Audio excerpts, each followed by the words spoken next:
Bonjour et bienvenue sur ce plateau de KTO pour un nouveau numéro de Face aux chrétiens, organisé, comme vous le savez, en partenariat avec La Croix, Radio Notre-Dame et RCF. Et comme chaque année, on se retrouve à Lourdes à l'occasion de l'Assemblée plénière des évêques de France. Et nous avions pris l'habitude, et nous continuons, à inviter le président des évêques, en ce moment le cardinal André XXIII. Éminence, bonjour. Bonjour. Alors vous allez être interrogé pour ce Face aux chrétiens par Clément Soudaille de Radio Notre-Dame. Bonjour. Pauline Bonjour. de Torsiac de RCF. Bonjour. Et Dominique Renner de La Croix. Bonjour. Bonjour. Alors, cardinal, on vous sent très remonté, la gonflé à bloc depuis quelque temps pour ne pas avoir été entendu sur l'affaire du mariage homosexuel et pour ne pas avoir été consulté sur les rythmes scolaires. Et là, vous haussez le ton et vous demandez d'être consulté, au moins sur le mariage homosexuel, avant le débat à l'Assemblée nationale. Alors, vous réclamez un débat national. Sous quelle forme vous voulez? Parce que ce débat, il a lieu dans la presse. Oui, mais enfin, s'il a lieu actuellement dans la presse, c'est précisément parce qu'on a tiré des signaux.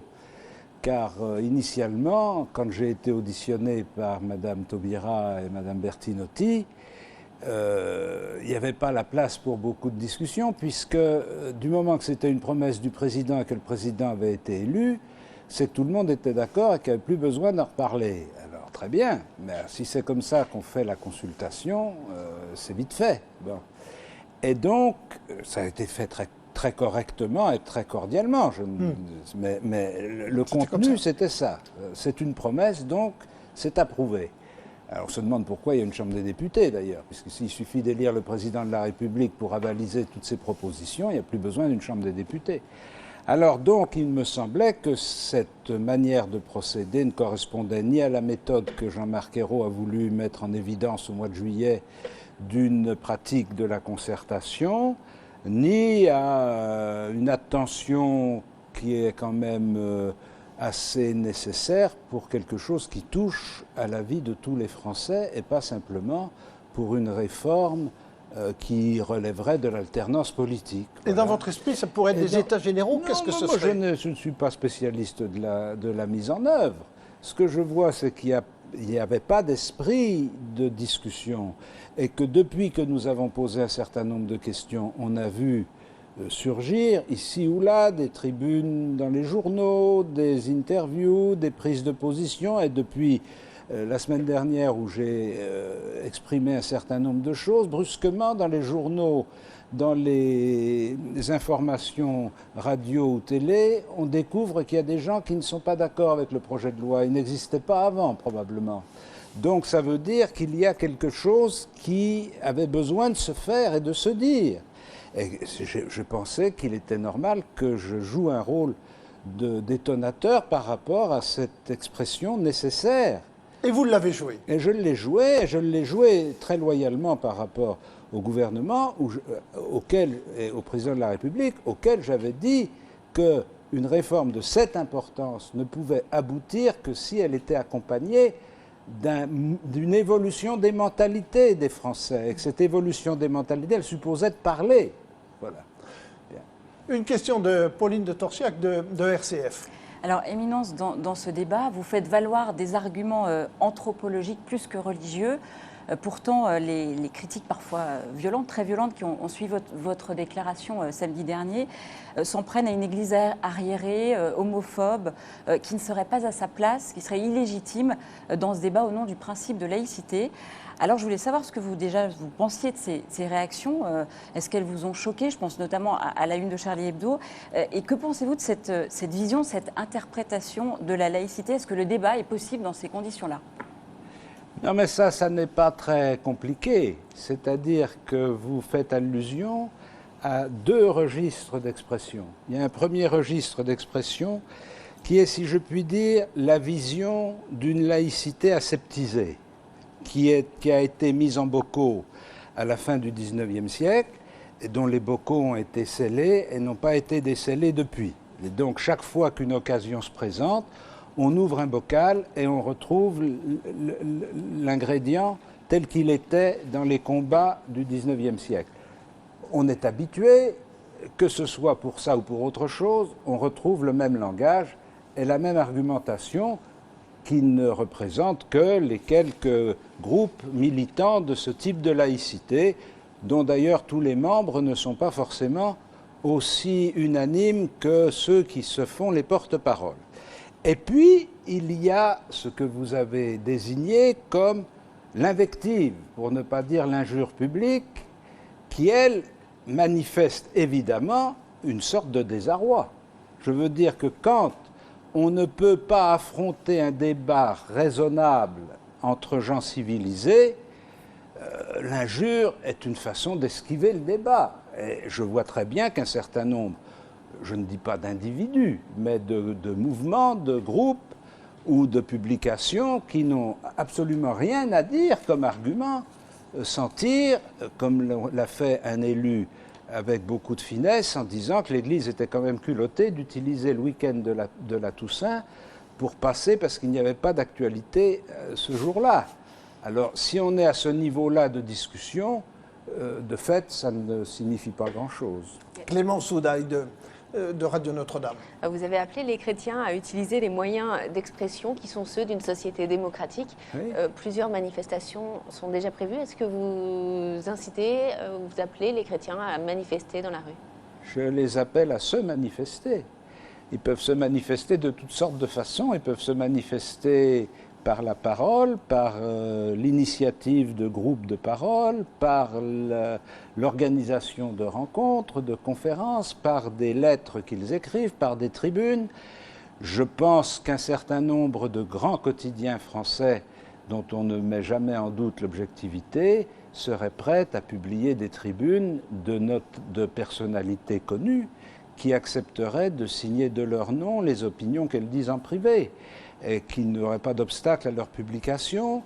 J'appelle les chrétiens à écrire des lettres personnelles, pas des lettres toutes fabriquées, des lettres personnelles à leurs élus.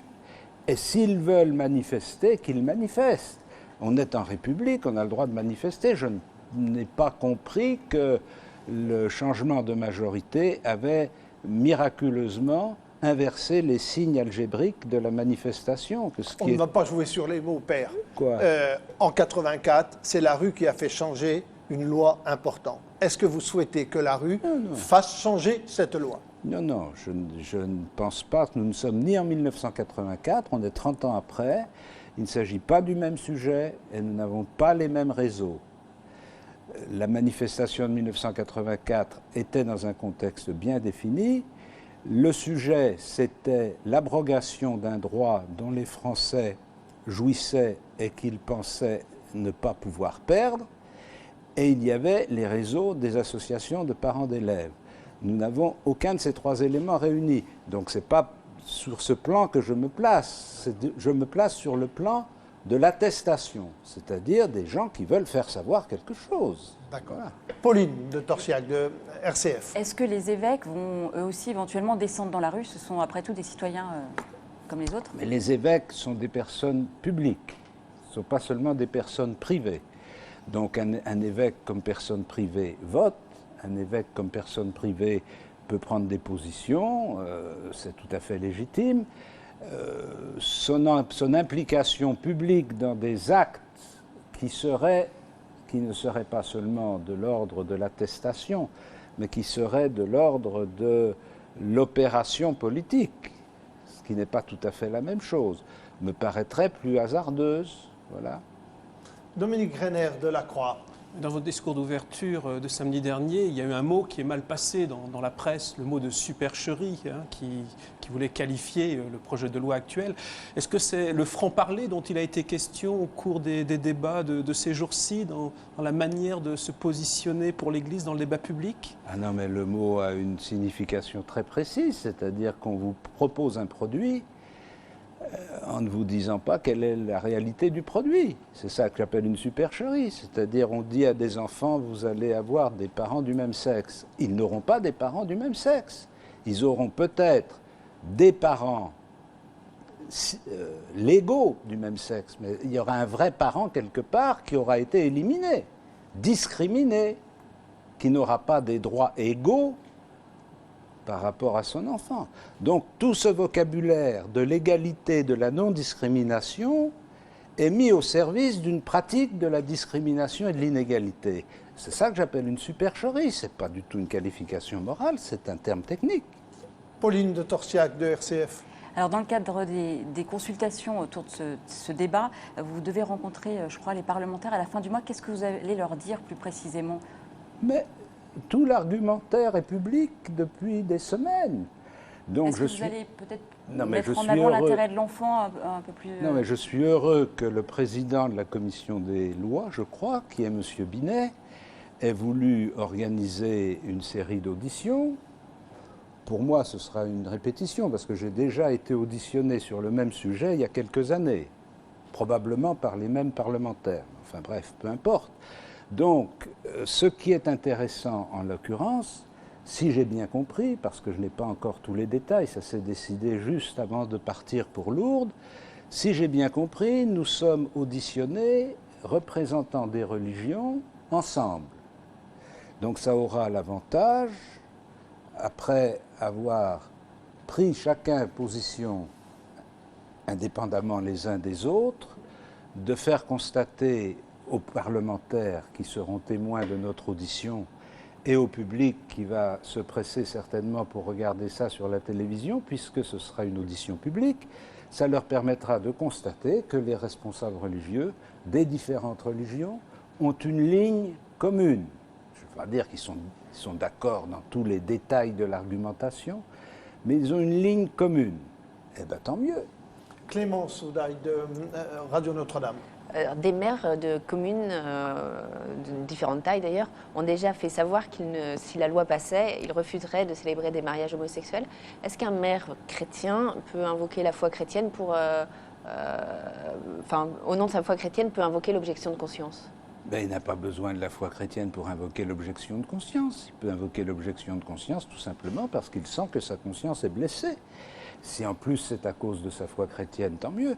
Mais je veux dire, au début du XXe siècle, il y a eu des magistrats qui ont démissionné, des officiers qui ont démissionné pour ne pas appliquer la loi de séparation. Et ils ont perdu leur carrière. Donc il faut savoir à quoi on joue. Est-ce que il ne suffit pas, comme je l'entends quelquefois avec beaucoup d'émotion de la part de personnalités très notables, me dire, vous savez, il faut faire quelque chose, allez-y. Bon, mais allez-y, allez-y. Il y a des gens qui vous appellent pour vous dire ça? Oui. Mais qu'on n'entend pas ensuite dans les médias? Je n'ai jamais vu leur nom sur des tribunes ou dans des communications.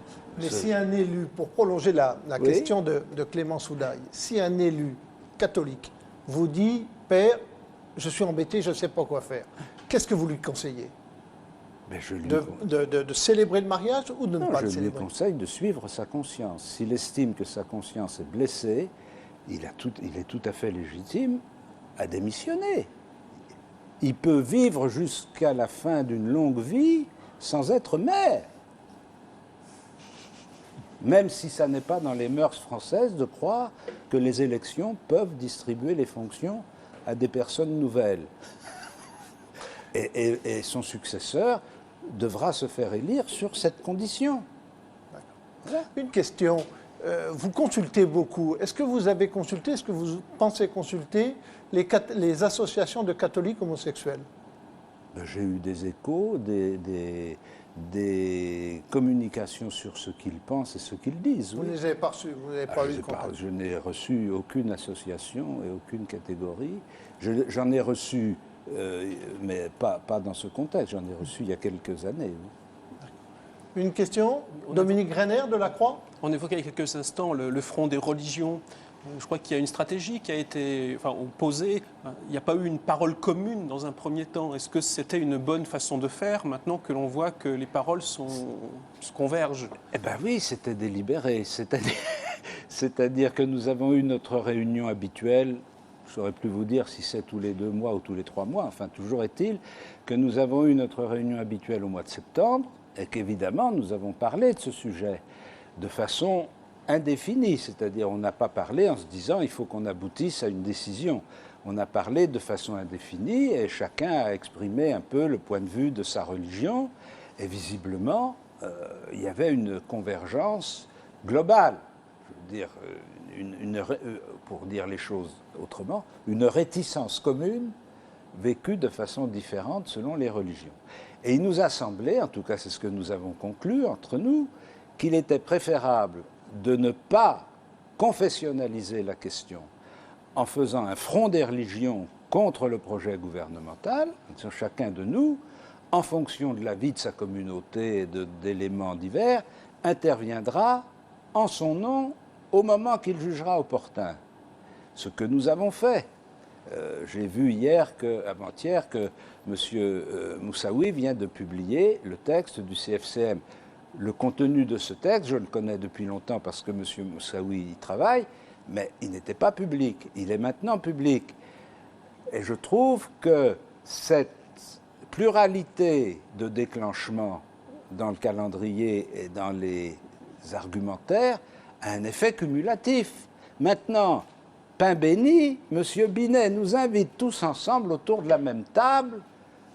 On va pouvoir lui dire, écoutez, vous avez vu, on a parlé chacun de notre côté, on a dit quasiment la même chose. Et on recapitalise le bénéfice d'avoir parlé séparément. Allez, on reste en France, on abandonne ce sujet sur le mariage homosexuel, on pourrait en débattre pendant toute l'émission. Avec Clément Soudaille de Radio Notre-Dame, on passe à un autre sujet. Alors, le rapport gallois a été remis en début de semaine. Il explore les pistes pour mettre fin au décrochage de l'industrie française. Que vous inspire le terme de compétitivité ? Bon, ça fait partie de ces mots fétiches qu'on utilise pour essayer de donner un côté alléchant et positif à des décisions qui vont de toute façon être forcément douloureuses. Donc, que ce soit au service d'une amélioration de la compétitivité des entreprises, je le souhaite, je l'espère, et je pense qu'on mesure, comme il convient, l'articulation entre l'objectif de l'amélioration de la compétitivité et le train des mesures dont on sait qu'il y a une frontière très difficile à identifier, pour moi impossible, mais je sais qu'elle est difficile à identifier, une frontière ténue qui va être jusqu'à quel point on peut imposer des mesures de restriction.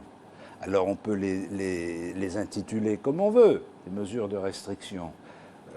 On peut les intituler impôts, on peut les intituler prélèvements, on peut les intituler TVA, mais jusqu'à quel point on peut imposer des mesures de restriction sans casser l'un des ressorts de la productivité qui est la consommation. Et donc on comprend très bien que le gouvernement évolue sur cette vague très difficile et qui n'est pas une vague fixe, c'est pas perpétuel, c'est une illusion de personnages politiques de dire maintenant on sait rien du tout, on avance. Dominique Greiner de la Croix. Sur ces questions, est-ce que l'Église a une parole ? Autant sur le premier débat sur le mariage pour tous, elle est très présente en ce moment, on se fait entendre. Et sur les questions plus économiques et plus sociales, aujourd'hui, elle est capable d'une parole un peu forte ? Eh bien, elle est capable de plus qu'une parole un peu forte, elle est capable d'une action un peu forte, parce que, à ma connaissance, le nombre des catholiques au sens strict et des chrétiens au sens large qui sont étroitement mobilisés dans les associations de soulagement de la misère, de solidarité, de promotion du travail, etc., c'est un discours, c'est un langage qui est tout à fait intelligible. Et que cet effort des associations caritatives ou de la participation des chrétiens à des associations caritatives soit encouragé par les évêques, c'est ce que nous disons, c'est ce que je vais répéter, et c'est ce qui devrait normalement se dérouler. Bien. Quant au corpus de références théoriques, je pense que depuis Léon XIII, on n'a pas besoin de faire chaque semaine une encyclique. Benoît XVI a fait une encyclique sociale il y a quelques années, dans laquelle, au beau moment, si je puis dire, au moment initial de la crise financière, dans laquelle il donnait un certain nombre de critères de référence éthique pour la vie économique, elle est toujours valable. Une question, hier, on a appris que l'Amérique se repartait pour 4 ans avec le président Obama. Oui. C'était votre préférence ou vous auriez aimé Romney dans la mesure où ses positions sur un certain nombre de points étaient peut-être plus proches des vôtres? Non, ça, je ne suis pas du tout sûr que les positions de Romney étaient plus proches des miennes, ni que les positions d'Obama en soient plus éloignées. Je ne connais pas suffisamment les ressorts de la vie politique américaine pour avoir une interprétation juste. Mon critère d'interprétation, qui est quand même assez élémentaire, c'est la photographie que j'ai vue à Rome de l'archevêque de New York en serrant dans ses bras les 2 candidats. Alors j'en ai conclu qu'ils étaient tous les 2 possibles. Et vous n'avez pas réussi à faire cela avec M. Hollande et M. Sarkozy, vous auriez aimé sûrement. Non, précisément parce qu'on n'est pas aux États-Unis et que l'archevêque de Paris ne fait pas partie du dispositif de la campagne électorale. Merci, et nous allons marquer une première pause dans ce Face aux chrétiens et nous nous retrouverons avec vous, cardinal, dans un court instant.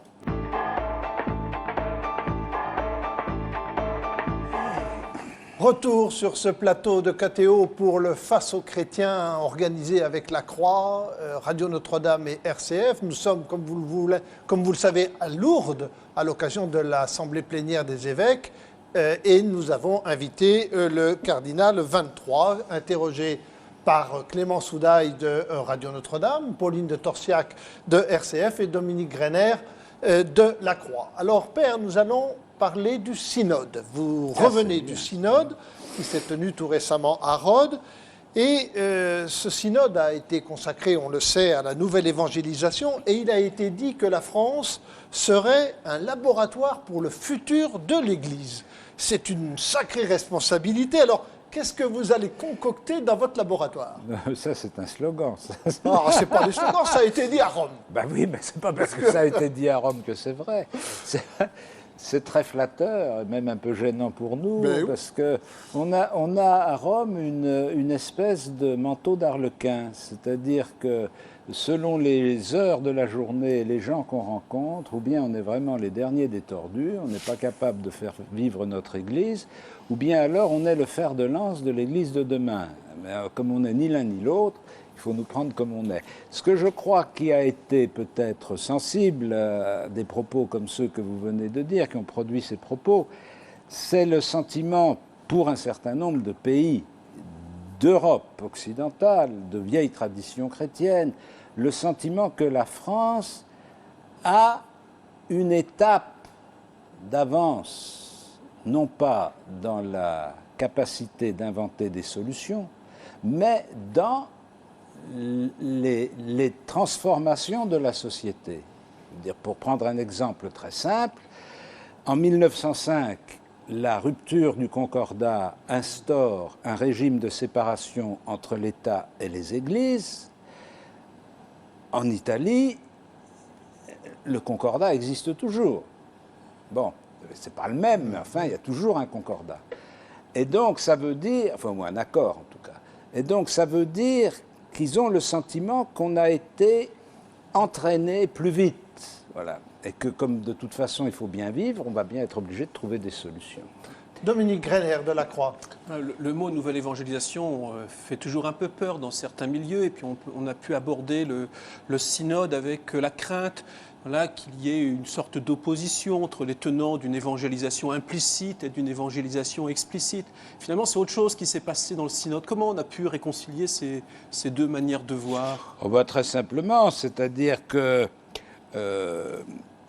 le rapport introductif du cardinal Wuerl, qui était le reflet des contributions des différentes conférences épiscopales à travers le monde, avait une vision pas très encourageante quand même, hein. Bon, plutôt morose, disons morose, bon, et très problématique. Bien, alors on l'a écouté avec beaucoup de révérence, comme il se doit. On l'a applaudi chaleureusement parce qu'il avait beaucoup travaillé pour le faire et qu'il l'a dit en latin avec beaucoup d'application. Mais enfin, voilà. Et puis après, les pères synodaux sont intervenus. Et non plus avec le cadre prévu par le questionnaire qui avait été envoyé aux conférences épiscopales, mais chacun dit ce qu'il veut. Et il choisit l'angle d'attaque qui lui convient, qui lui paraît opportun, et il donne le contenu qu'il souhaite. Et à mesure qu'on a vu s'accumuler ces interventions de 5 minutes, le premier jour, ça n'en fait que 20 ou 30, mais au bout de 8 jours, on en est à 200. Et à mesure qu'on a vu s'empiler ces interventions, on a senti que quelque chose était en train de changer. Voilà. Clément Soudaille de Radio Notre-Dame. Alors ce synode a eu lieu à un moment bien précis, c'était au moment de l'anniversaire du Concile Vatican II, les 50 ans, au moment du lancement de l'année de la foi par Benoît XVI. Quel lien peut-on faire entre ces 3 événements et comment est-ce que ça peut enraciner la nouvelle évangélisation justement dans Vatican II et dans cette foi dont Benoît XVI a voulu une année consacrée? Évidemment, tout ça est lié. Je veux dire que le décret du pape de promulguer une année de la foi comme anniversaire du 50e de l'ouverture, comme 50e anniversaire de l'ouverture du Concile Vatican II et 20e anniversaire du catéchisme de l'Église catholique, constitue une sorte de démarche à la fois d'actualisation du Concile et de mobilisation des chrétiens. On ne fait pas une année de la foi simplement pour faire une encoche dans le calendrier, c'est pour renouveler la profession de foi, raviver la profession de foi des chrétiens et peut-être la rendre plus communicative. Alors que dans ce contexte, l'appel à la nouvelle évangélisation trouve tout naturellement son point d'application, c'est-à-dire ce que le Concile a essayé de faire il y a 50 ans, il faut que nous l'actualisions aujourd'hui dans des conditions qui sont tout à fait différentes. Voilà. Pauline de Torsiac de RCF. Est-ce que le défi de la nouvelle évangélisation, finalement, ce n'est pas l'affaire de tous, des évêques, des laïcs, des prêtres? Il y a une responsabilité collective dans ce défi de la nouvelle évangélisation? Tout à fait, oui. Déjà, la prise de conscience que c'est l'affaire de tous, ça a été de prendre conscience que ça n'était pas un problème européen. Parce qu'il faut bien dire qu'au point de départ, la manière dont c'était conçu ou imaginé par un certain nombre de gens, en gros, c'était de dire il y a des Européens qui quittent l'Église, qu'est-ce qu'on pourrait bien faire pour les récupérer, quoi. Enfin, pour dire les choses de façon caricaturale. Et puis, à mesure qu'on a entendu les Africains, les Asiatiques parler, on s'est dit, on n'est pas exactement dans ce cas de figure. La nouvelle évangélisation par rapport au mouvement sectaire d'Amérique du Sud, ou la nouvelle évangélisation par rapport aux chrétiens catholiques africains qui retournent aux religions ancestrales, c'est aussi une question qui n'est pas liée à la modernité, à la sécularisation et tout ça. C'est une question... Voilà. Donc ça, c'est déjà pour reprendre un terme utilisé au synode, une globalisation de la nouvelle évangélisation. Ce n'est pas une affaire d'Europe à laquelle on intéresse vaguement les pays limitrophes, c'est une question qui se pose à toute l'Église. Et puis, dans l'approche de cette question par toute l'Église, il y a effectivement la question des acteurs de la nouvelle évangélisation et en particulier de la prise de conscience des chrétiens baptisés, confirmés, qu'ils ont une responsabilité directe dans la nouvelle évangélisation. Dominique Greiner de la Croix. Dans l'Assemblée synodale, il y a une part importante de non-évêques, pas mal de laïcs, des femmes. Est-ce que ça change la manière de travailler? Est-ce que par rapport aux 12 assemblées précédentes, on sent une place plus importante des laïcs dans les prises de décision, dans la réflexion? Moi, je n'ai pas une grande expérience parce qu'elle ne recouvre que 4 synodes dans les 5 dernières années, donc c'est quand même très condensé. Et à chaque fois, il y avait un nombre important de laïcs. Ce qui a été peut-être plus sensible cette fois-ci, mais ça c'est très aléatoire parce que ça dépend du choix des gens qu'on invite, hein, c'est qu'on avait des auditeurs qui avaient un témoignage positif à apporter. Ils avaient été invités parce qu'ils étaient acteurs de quelque chose et ils ont apporté ce témoignage. Et puis alors, évidemment, au niveau des groupes linguistiques, où la proportion des auditeurs est la même que dans l'Assemblée générale, mais où la place respective des participants leur laisse plus de possibilités d'intervenir. Moi, dans le groupe où j'étais, il y avait 4-5 auditeurs et 3 experts.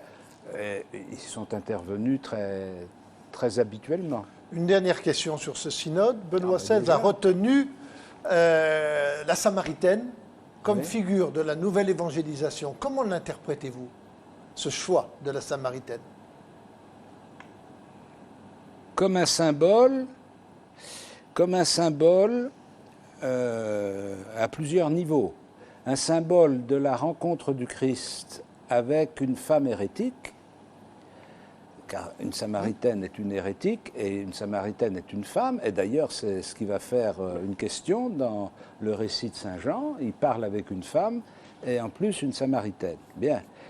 Et donc cette conjonction de la rencontre au bord du puits pour un besoin commun, elle vient chercher de l'eau, lui a soif, enfin il est fatigué, ils cherchent les deux la même chose. Et ils se rencontrent dans cette recherche de satisfaire un besoin humain. Bien. Symbolique aussi parce que le récit de l'évangile de Saint Jean, comme tous les chapitres de l'évangile de Saint Jean, est un itinéraire catéchétique, c'est-à-dire qu'il joue continuellement sur le sens différent d'un même mot. L'eau, elle comprend, passez-moi l'expression, la flotte, et lui, il comprend l'eau vive. Et on cause là-dessus. Et petit à petit, en causant là-dessus, la Samaritaine dit « Bon sang, il est en train de me proposer l'eau vive, donc c'est peut-être un prophète. » Et on la voit bouger sur cette ambiguïté, ce malentendu sémantique. Et petit à petit, elle prend conscience que c'est ce qu'elle cherche. Et puis l'aboutissement, maintenant on ne croit pas parce que tu nous as dit, mais nous l'avons rencontré, et la rencontre du Christ qui est l'aboutissement de tout ce chemin. Je trouve que c'est très significatif. Merci, Monseigneur 23, pour cette explication synodale. Et nous marquons une nouvelle pause pour ce Face aux chrétiens. On se retrouve dans un instant avec le cardinal.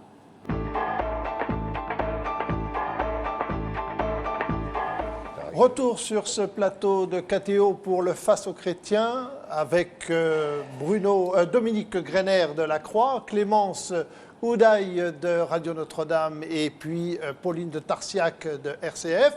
Nous sommes là pour interroger le cardinal 23 sur l'assemblée qui s'est tenue à Lourdes jusqu'à hier. Alors, dites-nous, Père, il y a eu beaucoup de travaux et hier matin, par exemple, vous discutiez beaucoup sur l'islam. Et comme dans cette émission, on a pris l'habitude de chercher un chiffre, et j'en ai trouvé un, justement, et je vous le livre. 170 mosquées seront construites en France, sont en train d'être construites en France en ce moment. Alors certains s'en inquiètent, d'autres s'en réjouissent. Et vous? Je rapporte ce chiffre au nombre de communes françaises. 36 000 communes. Donc ça veut dire qu'en pourcentage, c'est une décimale à deux chiffres. Bon. D'autre part, qu'est-ce qu'on appelle une mosquée? Je ne suis pas très sûr de la qualification exacte. Quoi qu'il en soit, c'est vrai qu'il y a des constructions de mosquées en France. Et je ne vois pas très bien comment il pourrait en être autrement si, effectivement, nous avons des concitoyens qui sont musulmans et qui ont le droit de prier quelque part. Bien. Alors, on peut dire qu'ils n'ont pas le droit de prier. On peut dire qu'ils n'ont rien à faire ici. On peut dire qu'ils veulent nous éliminer. Mais ce faisant, on entre dans un schéma de relations interreligieuses et internationales qui s'apparente plus au conflit et au choc des civilisations qu'à une position d'évangélisation.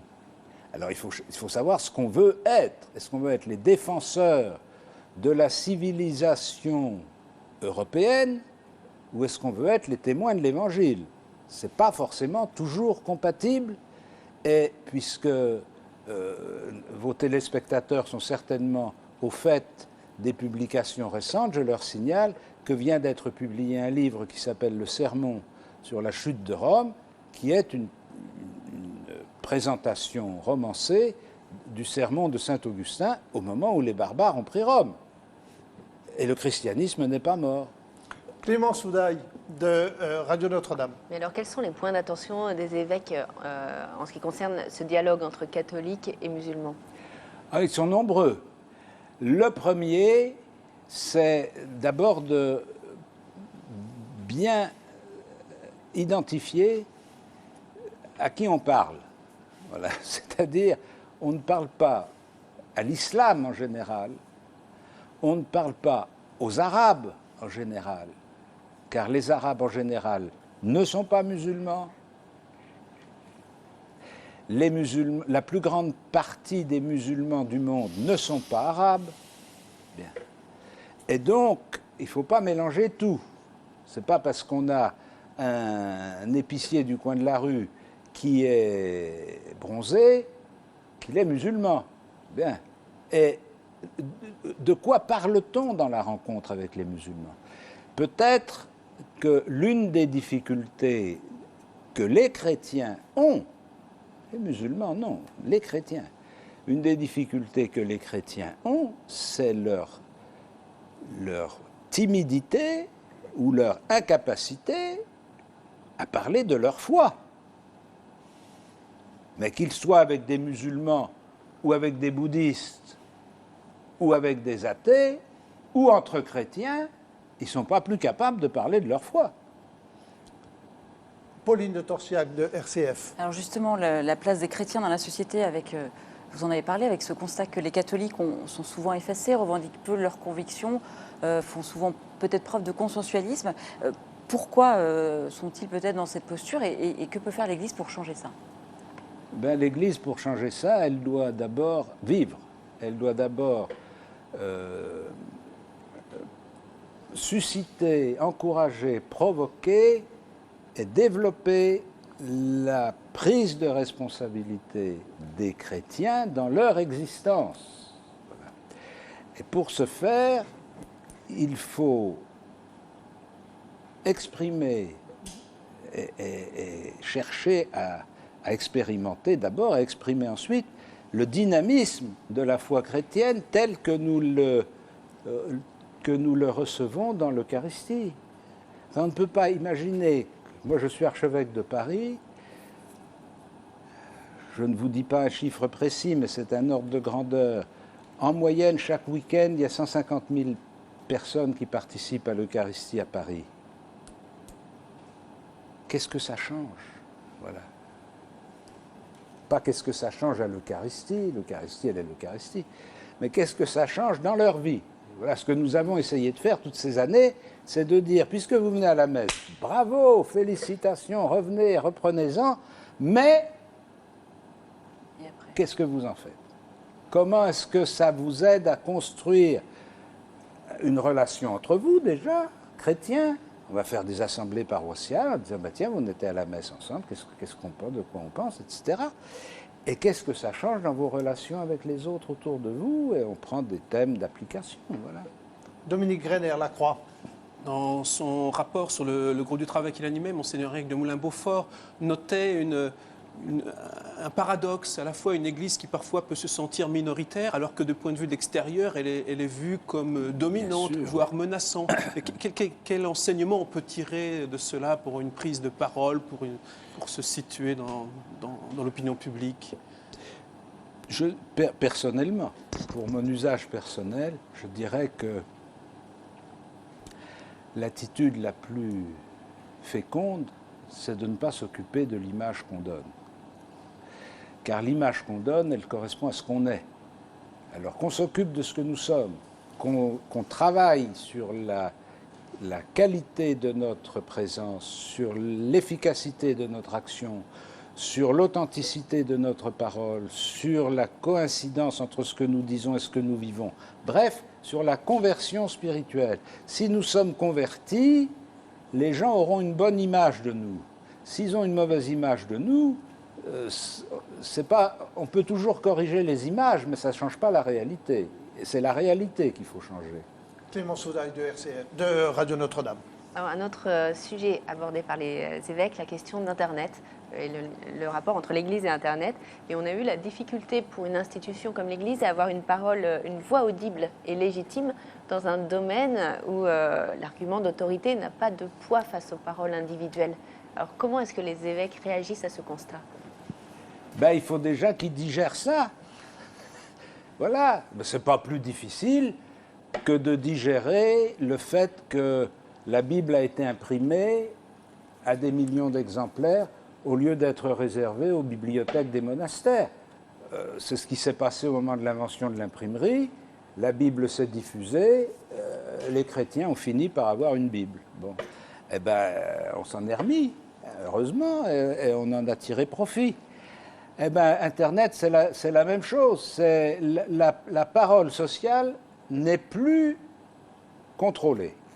Voilà. On est devant une parole sociale atomisée et complètement subjectivisée, individualisée. Alors, on peut toujours rameuter tout ce qu'on veut, raconter tout ce qu'on veut. On ne fera pas rentrer dans une boîte des choses qui sont hors de la boîte.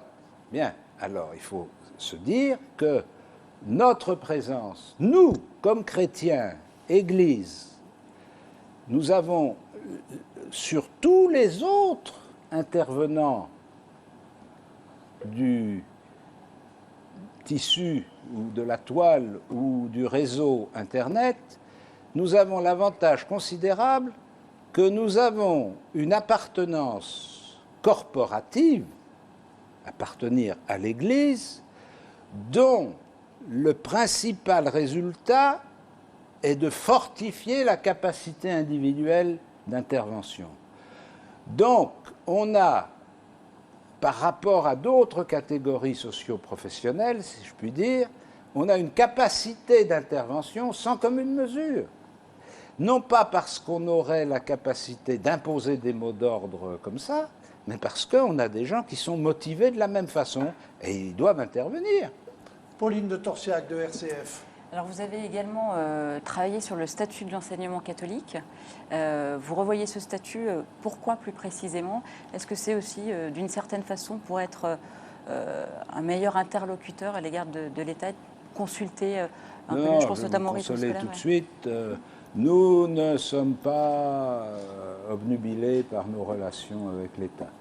Et donc ce n'est pas le motif principal. Le motif principal, il y a plusieurs motifs importants. Le premier, c'est l'évolution de la société et de la jeunesse et des problèmes éducatifs auxquels l'école est confrontée et qu'on ne peut pas gérer. L'enseignement catholique en France, depuis longtemps, plusieurs siècles, l'enseignement catholique en France a été le laboratoire de la pédagogie. C'est là qu'on a testé des initiatives pédagogiques qui ont ensuite été reprises. Bon, tant mieux. Bon. Mais ce que je veux dire, c'est que nous disposons d'une légère marge de liberté que nous devons utiliser pour investir dans la recherche pédagogique et dans l'invention pédagogique que différents dysfonctionnements du ministère de l'Éducation nationale ne permettent pas toujours aux écoles publiques. Alors, il faut le faire, c'est notre responsabilité. Et quand la société évolue et se transforme, il faut que nous suivions. Bon, je pense à un lycée professionnel à Paris, où je suis allé inaugurer une fresque sur la personnalité de Charles de Foucault. Il y avait plus de musulmans que de catholiques. Bon, mais c'est très bien. Alors, ça veut dire qu'on est confronté à des questions de ce genre. Et donc, notre responsabilité épiscopale nous suggère d'ajuster un peu notre fonctionnement institutionnel à l'évolution de la réalité. Dominique Greiner de la Croix. Mais pour reprendre la question aussi de l'enseignement, vous avez évoqué dans votre discours d'ouverture la question des rythmes scolaires, regrettant aussi de ne pas avoir été consulté. C'est une dimension importante de l'éducation, la dimension religieuse. Certes. Et vous avez même cité Jules Ferry. Par définition, puisque c'est lui qui avait inventé le système. Alors je ne peux pas lui retirer son brevet d'invention. Il a inventé le système de telle façon qu'il puisse imposer l'école publique, gratuite et obligatoire, sans viol de conscience pour les familles catholiques, et en respectant les conditions de l'éducation chrétienne. Et donc, je comprends très bien que nous ne sommes pas aujourd'hui au temps de Jules Ferry, mais je suppose quand même que nous n'avons pas un ministre de l'Éducation nationale qui ignorerait quel rôle peut avoir l'éducation religieuse pour les jeunes. Clément Soudaille de Radio Notre-Dame. Pour en revenir à la question des statuts de l'enseignement catholique, je crois que c'est la première fois que les évêques sont autant associés à cette rédaction des statuts, de ces nouveaux statuts. Est-ce que les évêques s'intéressent plus à l'enseignement catholique aujourd'hui qu'il y a 10 ou 20 ans ou 30 ans? Oh, je ne pense pas, mais je pense que l'expérience enseigne. Et l'expérience, la précédente expérience, qui remonte à je ne sais pas combien, 25 ans ou 30 ans, avait cette caractéristique que